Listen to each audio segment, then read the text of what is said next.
والمیزان بالقسط، اور انصاف کے ساتھ پوری ناپ تول کرو، کیونکہ اگر ہم اس میں کمی کریں گے تو اللہ رب العالمین کی اس کے بارے میں وعید ہے۔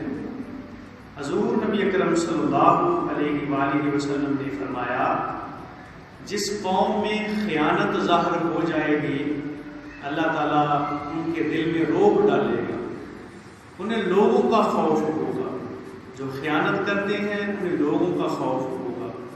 اگر ایمانداری سے کام کریں گے پھر وہ اللہ کا خوف رکھیں گے، اور جس کو اللہ کا خوف ہے اس کے لیے کامیابی ہے۔ اور آقا علیہ السلام نے فرمایا،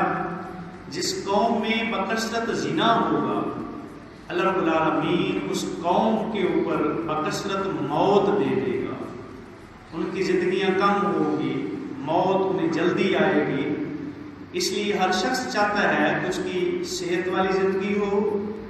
اور لمبی ہو، تو لمبی اور صحت والی زندگی اس وقت آپ کو میسر آئے گی جب آپ زنا کو چھوڑ دیں گے، ہر اس چیز کو چھوڑ دیں گے جس کو چھوڑنے کا اللہ اور اس کے رسول نے حکم فرمایا ہو۔ اور فرمایا جو قوم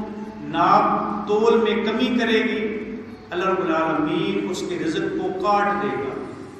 بظاہر کوئی شخص جب چیز بیچتا ہے تو اس کو کم تولتا ہے، جب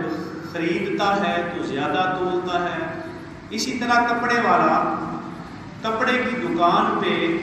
وہ کم کپڑا دے کے زیادہ پیسے وصول کرتا ہے، اور وہ سمجھتا ہے شاید میں نے اپنے رزق کو زیادہ کر لیا ہے، حقیقت میں اس نے اپنے رزق کو تباہ کر لیا ہے، اس کے رزق میں برکت ختم ہو جائے گی۔ آگے فرمایا کہ جس قوم میں ناحق فیصلے ہوں گے اس قوم میں اللہ رب العالمین قتل و غارت کا جو بازار ہوگا، خون ریزی کا بازار ہوگا، وہ گرم ہو جائے گا، کیونکہ جب جج اور حاکم عدل و انصاف کے ساتھ فیصلہ نہیں کریں گے، لوگوں کو انصاف نہیں ملے گا، لوگوں کو حق نہیں ملے گا، پھر اس قوم میں قتل زیادہ ہوں گے۔ اور آج کے دور میں بھی آپ دیکھ رہے ہیں بکثرت قسم کے قتل، اس لیے